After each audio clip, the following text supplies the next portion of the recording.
Hey guys, welcome back to our Q&A series. We come on here every week and select a handful of you guys' viewer questions to answer. And today, instead of answering a handful, we just decided to take this one topic that we could spend probably all day talking about and break it down. And that is ways to get business, lead generation, all of that. Yeah, and if you're in this business, if you're not getting lead generation, you simply don't have a business structural. So that's really important. What are you going to do to gain another client, get your foot in the door? How are you going to make money if you're not doing that? That's all things you have to ask yourself. So hopefully today, Mariah, you're going to break it down, right?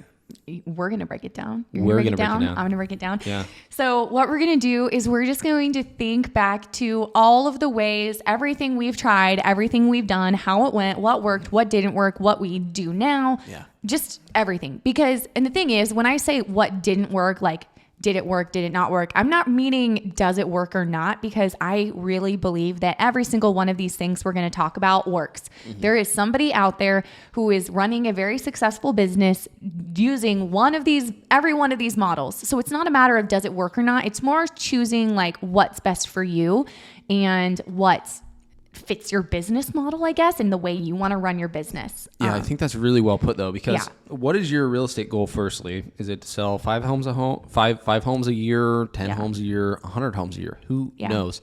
And not everybody prospects the same exact way. And that's why if you have a handful of things, figure out what you're good at, figure out what's going to create your goals at the end of the day, month to month, and maybe stick with it. But the one thing I did want to add though to this, however long we talk, is just because we're doing something and it's working out for us doesn't mean it's going to work out for you. Totally. Because everybody's personalities are different ways of prospecting, and people are different. We can't judge every appointment the same way. If we did, we would fail.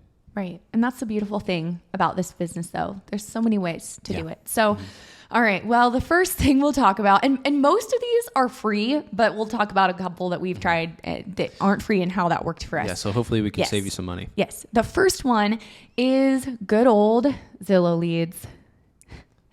You know all about this one. Yes. Yeah. So I did purchase Zillow Leads when I was a few years ago, I guess it was now. I was paying, I don't know, over $1,000 a month for Zillow Leads. And here's my thought on them. You do get a good amount of leads to keep you busy. My problem with them was the kind of leads you get are pretty much all of them are either, I need you to drop everything and show me this house in 5 minutes. And then you show it to them and, 50-50 chance you'll maybe never hear from them again.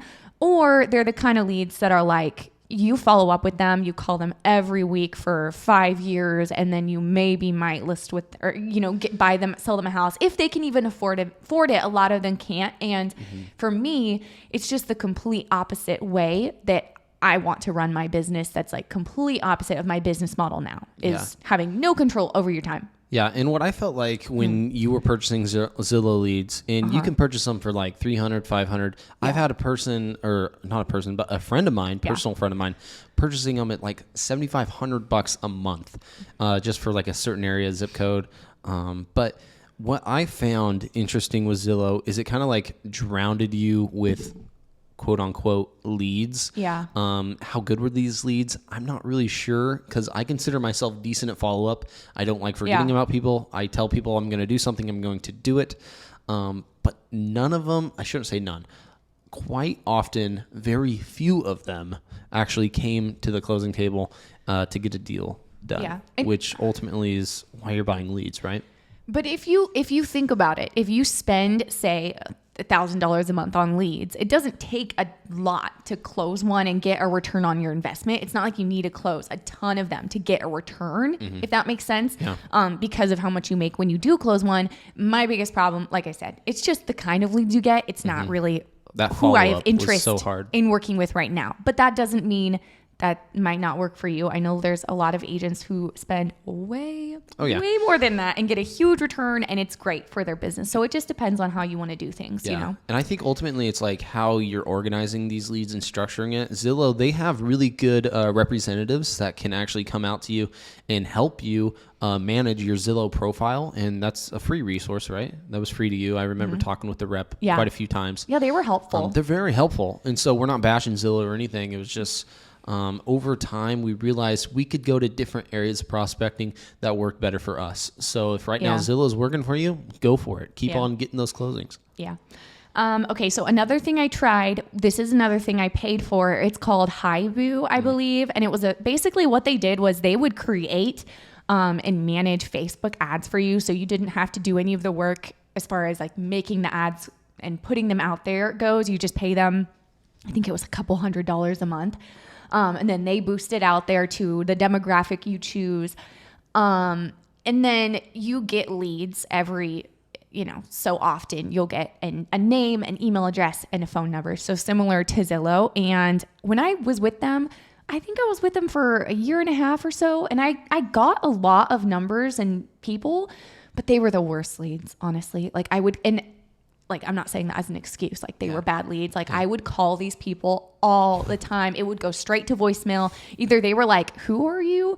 or they we all know. We've been there. Qualify. Like they were not people who could qualify to buy. So I think there's a lot of business that you could get from Facebook, but maybe not from that one service. And I'm not saying anything against Facebook ads because I know plenty of people do them, and I'm not saying they don't work. It's just this was my experience.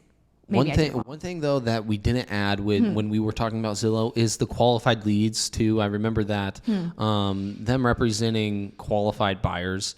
It was rough because a lot of them, they just, you're on Zillow, you scroll through, you say select agent or pick an agent, and it just goes to you. A lot of times they're just looky-loos and they're not actually looking to purchase a home. They just want more more feedback on it. And a lot of times it's like a local neighbor just wondering, hey, is this sold yet? How much activity is it? Because maybe they're thinking about selling. And that's one thing. The qualified buyers was kind of distracting and frustrating to work with. Totally. Okay, so door knocking, we both did this. We did. You were a big door knocker. You love door knocking. I got a lot of business from door knocking expired listings or for sale by owners, mainly, more than expired listings. But door knocking just in general, I tried it and then I stopped because I realized it wasn't really for me. Yeah. Yeah, you kind of gave up on it. Yeah. What about you? What I remember you talking about door knocking was, it's great exercise. And if I have nothing other to do, then I might as well be outside in the sun, door knocking and hopefully getting a client. And ultimately, I've met so many people that have been very, very successful when it comes to door knocking. It just wasn't for me. I just had a hard time because door knocking, you're face to face initially. I've never met you. You've never met me. Am I looking to get the listing right then and there? Probably not. No. I'm just looking for your phone number. And maybe I could follow up. That was the hardest part. But if you're really into scripts and good at market home selling, just home to home, that could be something that fits your needs. And if you got good weather, that's another thing. We live in Oregon.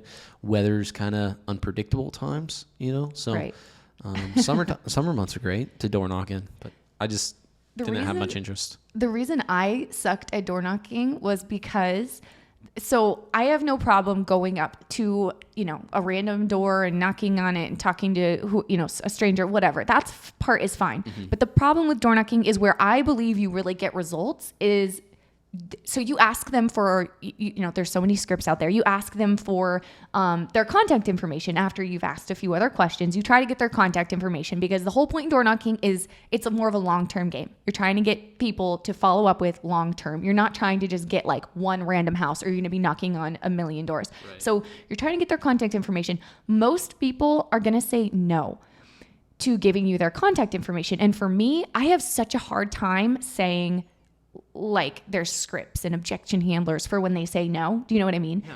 And I just it doesn't really sit well with me just saying something else after that. Like, I just respect that. Like, if they say no to giving me their information, I'm like, okay, I'm ready to move on. And that was kind of like where I think it didn't didn't work well for me is because that was really my biggest thing was right. I wasn't really willing to keep. Well, and I think we kind of like approached a new era though when it comes to people and relationship because of the COVID and everything that was going on over the last two years. That was a big shift in our real estate business and how we prospect and how to gain phone numbers and clientele. Yeah. And so maybe some of your lead sources did come from door knocking, but now you have no opportunity to do so. Yeah. And that's where real estate markets, you do have to make a pivot and you do have to change in your forms of prospecting. Yeah. I've gotten business from it before in the past, but definitely never was like a consistent form of our business. So, another thing is sending mail to past clients. And this could look a million different ways. I know this is something you don't really, I don't. You're not into mail. I'm not into mailing. I love mail, good old fashioned letter writing. I love it. So that's something that I try to do. I definitely could be way better with past client follow-up. I'm aware of that, but I do try to send at least like, every few months or so, I'll send a market update. I'll send a, Christmas card. I'll send flowers like in the mail, like that kind of thing. That's something that we definitely will get business from because there's a statistic. It's like 88, I think, or some percentage of people at closing say they'll use their agent again. And then the percentage of people that do is like way low because they forget about us. Yeah. And so I know we could be a lot better at that, but at least there's like, we're doing something. And sometimes. And just like we mentioned though, like I don't do mail, but she does. Yeah. If you're like on a team or have a real estate team, that's one thing that's really unique and good. You can delegate different forms of prospecting for certain personalities and what people enjoy and what not to do. Yeah. And that's what's unique about working with other people too, is you don't have to do it all. You can figure out what you like. Pick 2 or 3 things that work for you. Yes. Okay. So I feel like we can't go on without talking about for sale by owners. Well, of course, you're the for sale by owner queen. Well, not really anymore, but you. Oh yeah. You really. You had a. She's so modest. I'm so well. I've talked about this before. I don't really call them anymore, but you do still. Yeah, but they call you. They call me. You still get a good portion of business from for sale by owners. Yeah. So. What do you do? I make it just part of my routine, my prospecting routine. I used to do a lot more expired listings. Now I don't because what's really expired out there anymore. I look over the lists and I'll call them, but generally I don't convert many expireds all that much anymore. But right now it's a big for sale by owner game for me. So if you are a realtor out there, respect the for sale by owner. I was looking up a lot of video scripts, stuff like that, because a big part of my business right now, like I said, we're kind of after COVID now, we're getting more face-to-face interaction. But through all that, we transitioned to a lot more video content and face-to-face through video. So what I've been doing that no other agent has been doing in our area for the most part, based off the feedback from my for sale by owner clients that I convert, is I introduce myself through video. And that's been really big. Go to YouTube, create a YouTube channel, send them a video through the YouTube link so you're not, messing with all your iPhone storage. I just found that out to learn. And it's at one step at a time. So I just send for sale by owners a quick introductory video with a text below it, basically outlining what's said in the video. And I'll get all my for sale by owners through Zillow. I keep it I keep it very simple. Yeah. I copy paste the address into my notes, phone numbers, and I call them 3 days a week. I go through the list 3 days a week. So text, call, voicemail. That's 3 points of contact, and usually it takes like 6 points follow up. Seriously, 6 times of talking with these individuals until I have my foot in the door. So it's not a one time and done. Some are. Most aren't. That's really awesome, though, that you're doing the video. I mean, it really just sets you apart. It's fun. Yeah, you enjoy it, but it also sets you apart from other agents because they're putting a face to the name and you stick out from them. And there's just, I don't know, I feel like it's easier for people to trust you when there's that video aspect because it's kind of like you're there in person. So that's really cool. Yeah. Okay, so another way is social media. And that's big. A million different ways to use that for your business. Like a lot of agents around us that we talk about and just say, hey, what are they doing that's working for them? How can we change and make a pivot? They're just Facebook. Facebook. Straight up Facebook. And I'm like, oh my gosh. I'm just not good at it yet, or I used to be, but like I just deferred my time differently now. Well, I don't know if it's my stage of life or what. Okay, but the thing with social media, though, it doesn't have to be that way. If you're using it for your business, I feel like you have to be really disciplined with it as well, because you could just waste all this time scrolling through Facebook and be like, I'm prospecting. But are you really using it at that point? Like, you have to be disciplined at the same time if you're going to use it. I know for me, I'm very disciplined with it, and I don't, like, right now, I really don't use... We get more leads from Facebook. I don't really use Instagram for business. Yeah.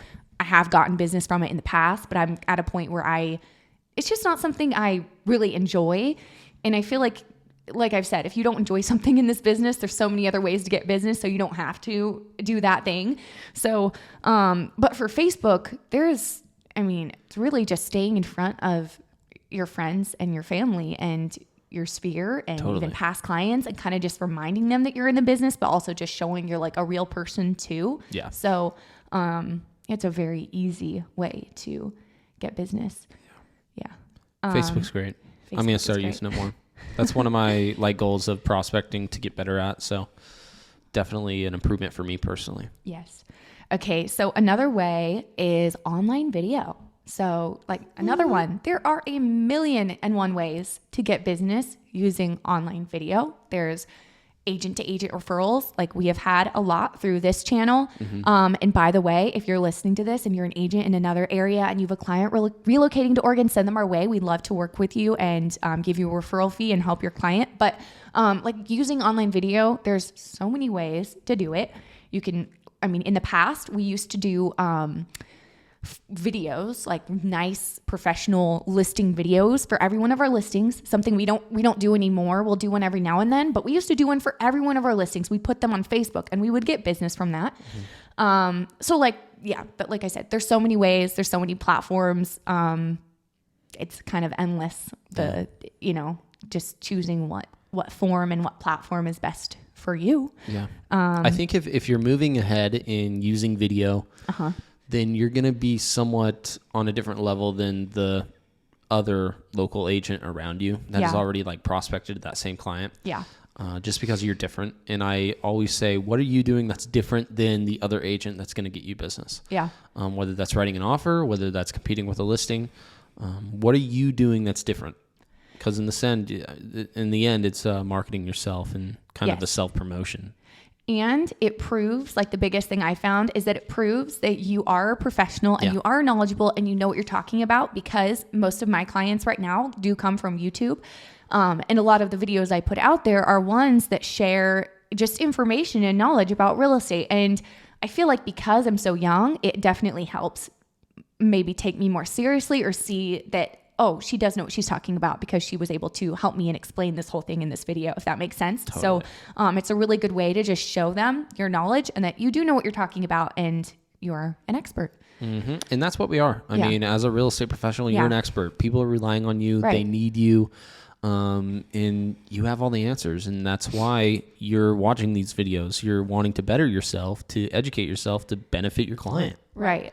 Our number one job, I think about this a lot. Our number one job as real estate agents is to be an advisor. It's so simple. And there's so many, obviously besides going out and getting business, that's, you won't have anyone to advise, but being an advisor, and in this world in 2022, there's no better time to be a real estate agent, in my opinion, because there's so many opportunities to advise people and help them, and get business. So my clients advise me all the time that the market's going to collapse. So, well, you always hear that one.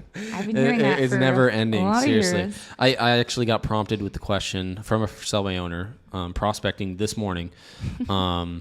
Hey, so when the market collapses, I love that. What are you going to be doing? What do you do? Gosh. And come in self-promotion time, UFC battles. Well, I'm going to be the last one standing, and I'm not going to stop dialing the phone until someone answers or dies. I did that line that you used to use, and he loved it because I just told him a little bit about my background. I'm a sports background, wrestling, so much determination, Marshawn Lynch style. So that's That's what I told him. I love that. I don't know if it sounded great or bad, but he seemed to really love it because I was just being a normal person, not a salesman. That's awesome. Yeah. Well, if you're listening and an agent in another area, I would love to hear your thoughts on what you're seeing the market do right now in your area, like what you're seeing. Are things changing? How is everything going? And 2, what are your predictions? Like, what do you think will happen in the next year? But do you have anything else I'm missing? One thing, I don't think we went over open houses. Oh my gosh, how could I forget? My favorite thing ever. Okay, so when I was a newer agent, I would do open houses, and I am the world's worst open houser. Like, is that Well, you can't show up late to your own open house. I'm horrible. No, and I realized why I'm so bad at them. I literally was so bad at them. I was so bad. Like everything, I was just horrible. And the reason I was so bad at them is because I hated them. I hated them, and it showed, and it didn't work for me because I hated it, and I never got business from it. And there's so many agents out there getting tons of business from open houses, but I didn't because I didn't put my whole effort into it because I didn't want to be there. And that goes along with the whole thing of like all these things work. You just have to find what you enjoy and what gets you results. At the end of the day, there's so many ways to do it. And what I've done is really just look at, okay, what am I good at? What do I enjoy? And where has my business come from in the past? What are like the best clients I've worked with? Where have they come from? And then do more of that. So whatever that is for you. Open houses wasn't it for me. Was it for you? I enjoy them. I Really? only put You them like on. them? Well, I only put them on if my client wants them as a request. Because ultimately, I mean, it's not it could, but it doesn't really serve my client much justice. But sometimes it does. So who am I to say? If they want one, I'm going to hold one. But I'm not usually promoting open houses. For our listings, we sell our listings other methods, and clearly it works. But that's where I'm at with it. The effort side, I'm not good at it, I guess, because it takes preparation and time. To do well and get business from it, you got to prepare. And there's a lot of things you can do, but it's just not me. It's like going shopping. Like we're not even good at going shopping. So like, how do I go open house shopping for That's true. handing out things to clients and people that come out? It's a lot of prep. And, I feel like most sellers are smart enough in 2022. This might ruffle some feathers because I know not everyone believes this, but I really believe in 2022, an open house is not going to sell your listing. The reason for the open house is for the agent holding it to get leads. Yeah. That's the reason for it. Okay. You don't need an open house to sell your house. It's going to sell. But that's why we need to talk about it. It's a way for you agents to get leads. If you disagree with me, let me know. Well, we can talk about it. But haters going to hate. Yeah. Some people still think open houses sell houses. Yeah. But anyway, so what do we got? Oh yeah. I wanted to end this conversation with what right now, maybe you're doing nothing, Mariah, but what right now are you doing to prospect to gain clientele? What are you doing? Maybe you're doing nothing. Well, I mean, be honest. It might be all referral based. What I do takes a lot less time than it used to. And what I do is I just batch create content, videos. I do online video and I put them out there and the clients come to me. And I don't have to follow up because they already know. They feel like they know me because they see in my videos. I'm just myself. I'm pretty unprofessional, and so because of that, they feel like they already know me. They already like me. They already trust me. And maybe not everyone does. Obviously, I'm sure there's tons of people who watch them and are like, "Wow, I would never work with this girl." But I dodged a bullet because I wouldn't want to work with them anyway. If that's the kind of people they are. That's good. So that's true though. Just be yourself in your videos, and if they don't like you, that's fine. You don't need that. Like there's enough business. There's enough people who will like you to do business with you, There's so many houses. Yeah. Seriously. Like I've had this conversation with you before. Like there's so many houses out there that how could you not get a listing or how could you not write an offer, to accept? And if you just have a no or I can't attitude, it's most likely not going to happen for you. Yeah. Delete that word out of your brain because if that's coming out, then you're not doing your self-service nor your client. Have a can-do attitude. Just like if the market collapses, where are you going to go? Also, I have to add about online video. I used to do video, like when I first started doing online video, the videos that I would do were for clients, like to get business, were my sister's a wedding photographer or whatever, and she does like professional videography and all of that. She would come over. She does amazing work, but she would come over and do professional videos for me where I would be sitting there like extremely uncomfortable professional outfit that I would never usually wear in person, like hi, well, I'm Mariah. And Hillary like Clinton. So professional, but not myself at all. I got zero business from those. It wasn't until I started just like being, I don't want to say unprofessional enough times because I'm still professional. Like I do my job, but I just was myself and I wasn't trying to like, I don't know. It was just way more laid back. I used a crappy iPhone camera and that's when I really started getting business from them. So just be yourself is the moral of the story. It doesn't have to, like if you think you might be turning off a certain demographic or people, then that's okay because there's enough business for you. Yeah. And that's so good though, especially on the video side. A lot of people focus on like, hey, what do I look like? What do I sound like? If that's you in the very beginning, you're most likely going to sound pretty bad. Video quality is probably not going to be the best. Over time, you figure it out. There's a lot of things we can be doing right now to make an adjustment to what we're doing even. And we know that. But the biggie is, like we keep telling even our family members, create content. Just go. Create it. Because the more you have, the more views, the more eyes are going to see it to benefit others. Because without content, you're still just sitting in your living room, just not getting out of the room. Yeah. And like I always say, like you were saying, done is better than perfect. Yeah. So that's one of Mariah's like best attributes that I love about her. That I'm the opposite of a perfectionist. She like, I'm like the opposite. Like, let's think about this. Are you sure? Yeah. Like I'll send her a video. Should I send that? Should I not? She's like, yeah, do it. Every time. Never edit. Just go. Yeah. And in order to be successful in this business, that is what it takes. Seriously. And if that's kind of not your personality, let's work on it. Don't wait till everything's perfect. Just do it. Just do it. Yeah. Like Nike. Yes. Okay. Well, I think we're going to wrap it up for today. Yeah. Thank you for watching. Let us know your feedback in the comments below. We love chatting with you guys. Again, if you have any questions, send them our way. Best way to contact us is our email or our website, which I'll put in the description below, or leave a comment, and we'll see you next week. And I don't know if you noticed, but we're working off Mariah's new iPhone. So if you have any comments about that, let us know. And we got a new kitchen dining table, new angle. So let us know how you like that as well. Everything's in transition, and we love to hear your feedback. So talk to you later.